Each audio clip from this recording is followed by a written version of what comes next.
Thank you. Hi, everybody. Well, that was really exciting. I don't know how you guys are feeling, but I'm quite energized after this. I thought that was interesting technology. I'm a CEO of Axonis Therapeutics, and we're reviving neurons, restoring control. We're a neuro-focused Boston-based company with less than 7 months from first in human. Actually, the presentation is 1 month outdated and right on time, so it's 6 months today. Developing first and best-in-class therapeutics for KCC2, which is currently undrugged, but one of the most validated targets in CNS. I hope I will convince you of that today. In order to do this, we built a KCC2 discovery engine based on proprietary assays. AXN027 is our clinical candidate that is heading into phase 1 in healthy volunteers at the end of the year. Apart from that, we have various other compounds at late optimization stages. And this is actually related to the last point on this slide, which is that in the last 12, 15 months, we had over 10 pharma companies reaching out to us already asking about our preclinical program. So we believe that there's a lot of opportunities in development of these drugs, not only for indications we're after, but also for indications or other indications that I'll explain in a minute. Experienced team, we raised $34 million up to date in dilutive and $8 million in non-dilutive funding. Some of my early grant funders are here. Praxis, there you go, hello. SCI Ventures, I'll mention you guys again. Christopher Indin, our Foundation, Wings for Life, other many groups here. Today, we're raising $80 to $100 million Series A. And this is to complete 2 proof-of-concept phase 2 clinical trials. Venbio is our main investor, is co-leading this round with $25 million ticket. Anybody interested in joining, I invite for further conversations. Very exciting pipeline of oral best-in-class KCC2 potentiators, starting with adult focal epilepsy, diabetic neuropathic pain, but spinal cord injury has been always close to our hearts because of our founding team, and I'll explain that in a second. So we'll continue our efforts in spinal cord injury program. And that program also with AXN027, oral route of administration, is heading for phase 2 at the same time. Other indications of interest as well, but right now we're just mapping the space from the perspective of various partnerships in front of us. Board of directors led by Corey Goodman. Corey is a serial drug maker, and in his previous life, he's based in California, so some academics here may remember him.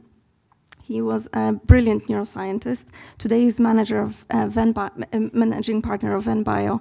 Marcelo Bigal has joined our last board last year. His big success in this field is making CGRP antibody, which is currently sold drug for migraine. Bob Yant here at the audience, I have to give you a shout. Bob was one of the first founders of the company, but also early investors. Scientific story, very exciting. So KCC2 is the main CNS-specific chloride transporter that is essential to set up chloride gradient and GABA-mediated inhibition. What is GABA? It's an inhibitory neurotransmitter that really controls inhibition in our brain. And KCC2 is the only protein that can prime neurons for response to GABA. CNS-specific, so great target for small molecules, constitutively active potassium chloride transporter. So what KCC2 does, you can see on the diagram on the right-hand side, it's constitutively active, keeps transporting chloride out of the neuron. So we always have low chloride inside CNS neurons. And that allows us to respond in a really potent way to inhibitory neurotransmitters in our system. Multiple neuropathologies converge on and lead to KCC2 hypofunction and impair GABA-mediated inhibition. So then we do not have inhibition in our system. This is really dangerous situation because our nervous system for functioning needs both excitation and inhibition. Neuroinflammation, hyperexcitability, developmental EI imbalance all converge through various signaling pathways leading to downregulation in KCC2 function, which we often observe as downregulation on KCC2 at the membrane. And what that leads to is accumulation of chloride inside CNS neuron, really dangerous situation, because then when GABA binds and opens up the GABA channel, chloride leaves the neuron, and that is not inhibition. That means that we're pretty much switching off all our inhibitory neurotransmitter signaling and actually turning them into excitatory signaling.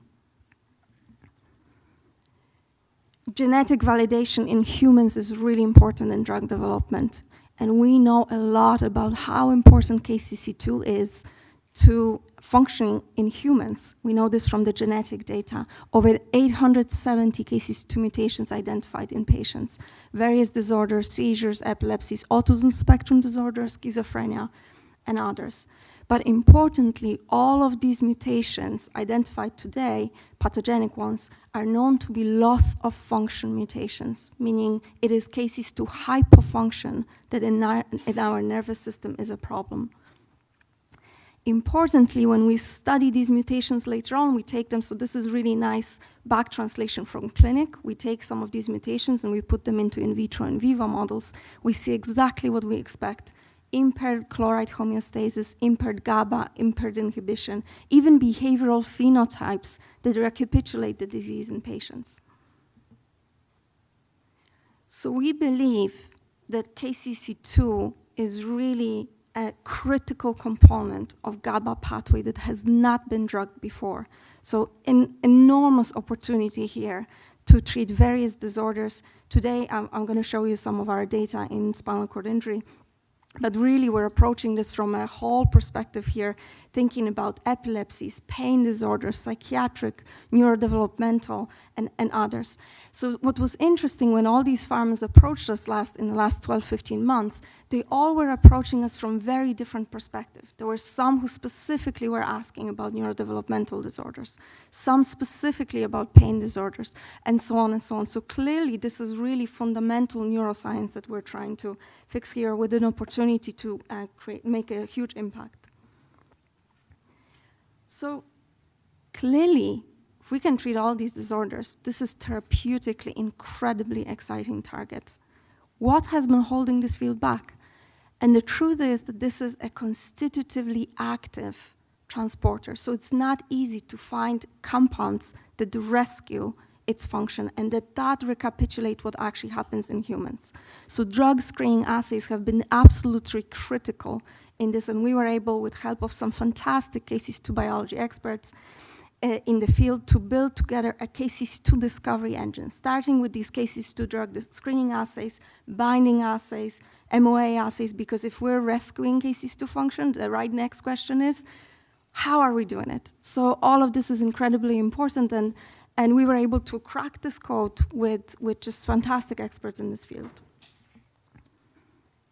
Our drug today is AXN027. This is today a development candidate we nominated, and this is based on extensive non-clinical data package. As I mentioned, this is on the train to hit the phase 1 at the end of the year. I'm already signing quotes on this, so this is quite exciting times.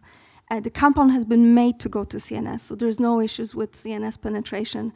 We also, from the very beginning, were thoughtful about this, knowing how complicated neurology can be. Often patients take various drugs, so we kept drug-drug interactions at really low level. This is drug that you will be able to take with various other drugs.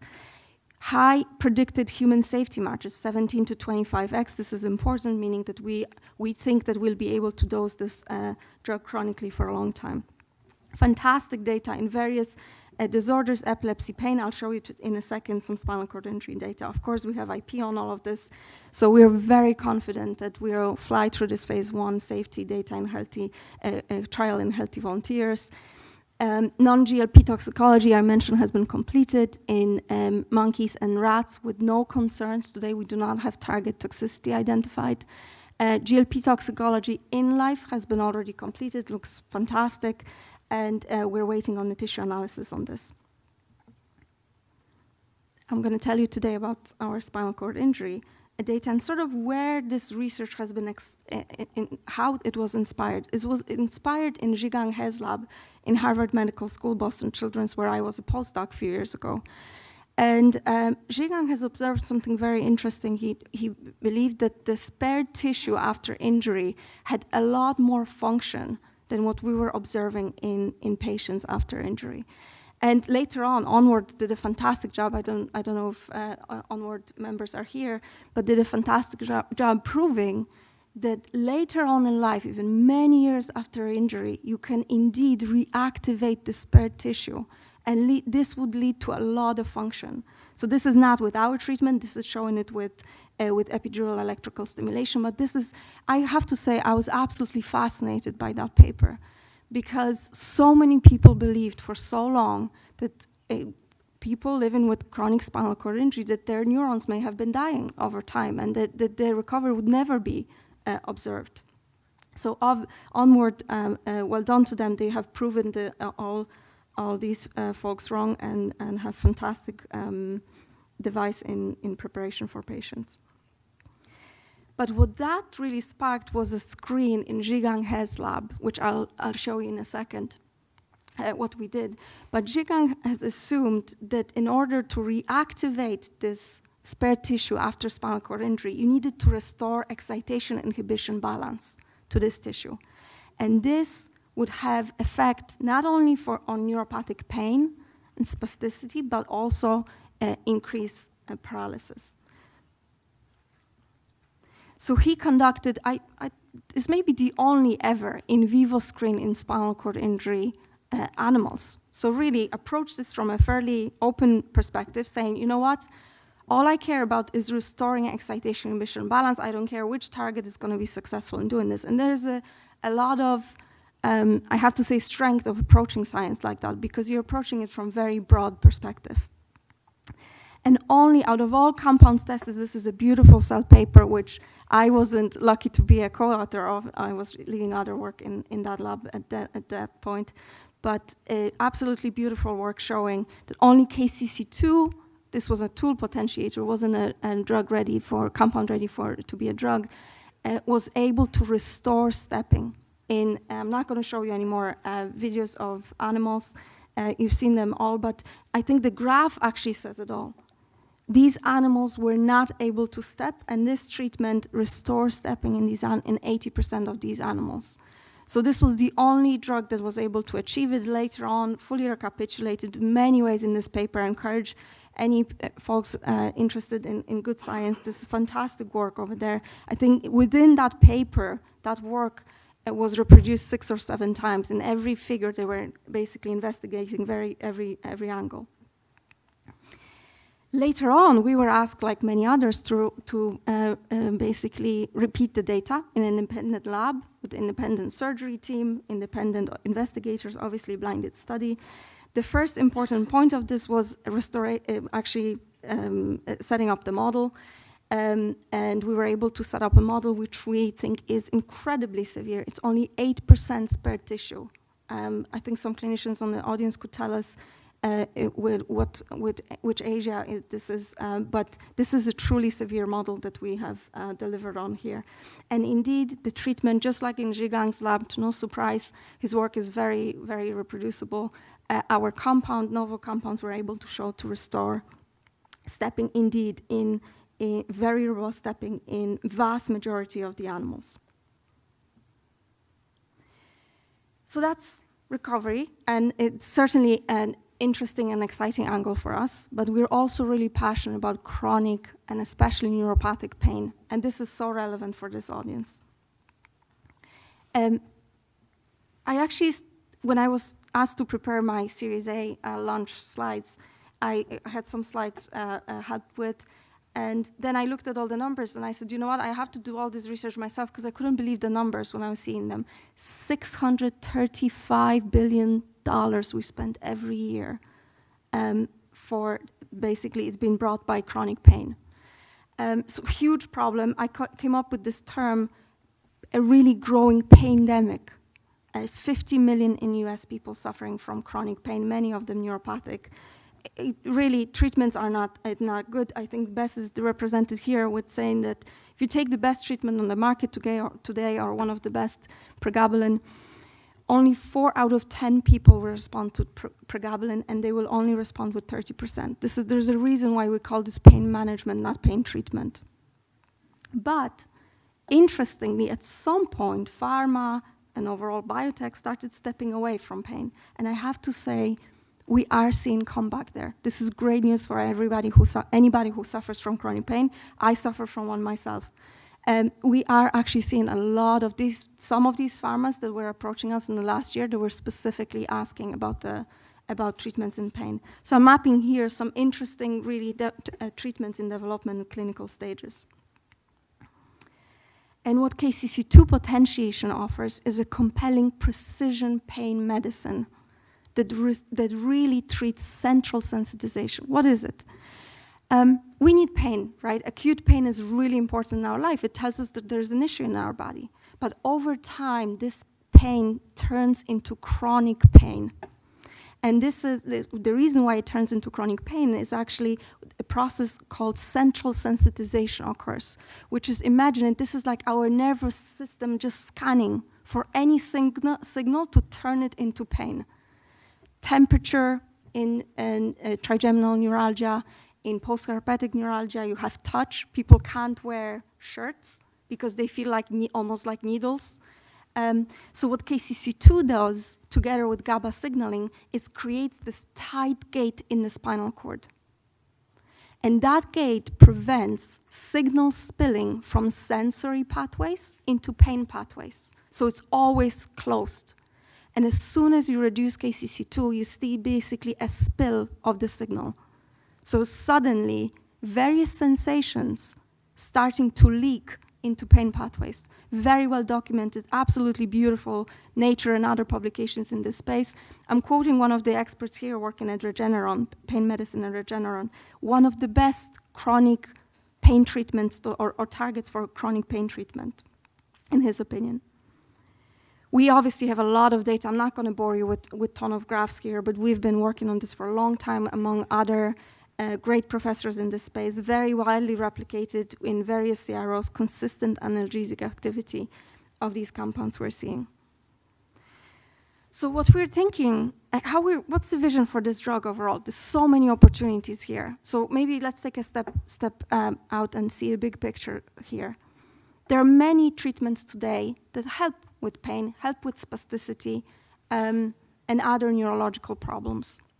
But we believe AXN027 is poised to be the first homeostatic medicine. We do not see sedation at all with this treatment. And we do with our positive controls, which is today's standard of care. So cognitive impairment, sedation, these are not an issue for this treatment. We enable GABA signaling, which is inhibitory signaling in our brain, without global inhibition and debilitating sedation. It's a strong statement, but we have a lot of data to back this up. We believe this really could reshape neurology. So we're offering a transformative therapeutic solution here, that we approach neurology from homeostatic angle, from rebalancing angle, not from sledgehammer angle, which we know how many side effects leads to. Development plan. Really, there's no end here of opportunities. So I'm just showing you really probably the smallest plan I can come up with right now, because as I mentioned, various nonprofits, various investors, various pharmas reaching out and saying, hey, why aren't you doing anything in autism spectrum disorders? Or why aren't you doing this? So this is the continuous problem today almost, is figuring out and navigating this space and where are the real opportunities here. But right now we're committed to 3 phase 2 trials: diabetic neuropathic pain, focal epilepsy, and spinal cord injury. So, and in spinal cord injury, as I mentioned, based on all the science we have, we believe that the endpoints we're going to take are very interesting. They're going to span not only from function recovery, but also spasticity and neuropathic pain. Outside of that, we have this discovery engine that I showed you continuously running. Because now we're realizing we have something that all these pharma companies want. They cannot do discovery for this target. So we are now driving this discovery, funding it, investing in it, and continue to make new other molecules that they'll be able to use for other indications. So why Axonis? I like risk, I like opportunities, but I have to have a healthy amount of risk. That's just who I am. And I believe Axonis lies in this sweet spot in the middle, which combines really exciting innovation based on novel, exciting target therapeutic approach, restoration of this excitation inhibition balance at the chloride homeostasis has never been done before. This is combined with custom assays, experts know how. This is really exciting. But all of this is really built on foundational successes in CNS drug development. It's not actually rocket science what we're doing at all. We are restoring balance to neuronal pathways based on successes in GABA pathways, neurotransmission. Vast majority of drugs, CNS drugs today, target neurotransmission. Using anti-seizure medicines for pain, another path previously walked. And all of this is combined with just incredible target validation. I have 20 investor groups in the data room today. I can tell you this is quite of a result in today's market. And one of them recently asked me, would you be able to make me like 1 or 2 slides for my other colleagues to show validation? We couldn't stop after having like 18 of slides. It's just pages and pages of literature. That's how fundamental KCC2 is to processing in our CNS system. And this is mouse data, human genetics data, human tissues data, and many others. So we believe that the science is ready and it's time to take it to the clinic. Thank you for your attention.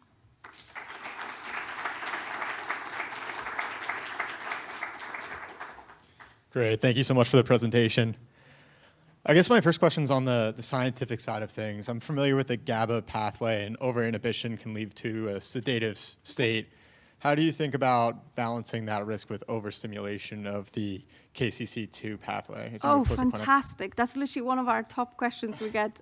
So what KCC2 does, as I mentioned, imagine there's sort of an approach of a sledgehammer, and this is what benzos, other successful GABA drugs, do really well, I must say, but with a lot of side effects. What KCC2 does is restores exactly to the healthy levels. So we are basically restoring healthy GABA inhibition. We're not actually able to push it any farther. You'd have to combine it with another drug. So there's a self-limiting component to the target. Got it. Very, very interesting. And then also, I was wondering, it seems like you're moving towards healthy volunteer studies in the near term here. Anything we can ascertain from those studies as it relates to early inklings of efficacy, or is it really going to be focused on safety as we move into that? And that is the question I ask myself every night, I must say. So because, of course, early clinical data is huge, and it can open many doors, and we can ask even better questions in later stages. So what we definitely can do in healthy volunteers is take quantitative EEG measurements, which is basically measurements of waves in our brain, to look for dose response to see basically CNS activity. We're not going to see anything more because, as I mentioned, this is homeostatic drug. So if you don't have disturbance to the homeostasis first, you're not going to see anything more. So this is sort of the pros and cons of going after that approach. So you have to move to patients to see more. Got it. Great. Thank you so much. Thank you.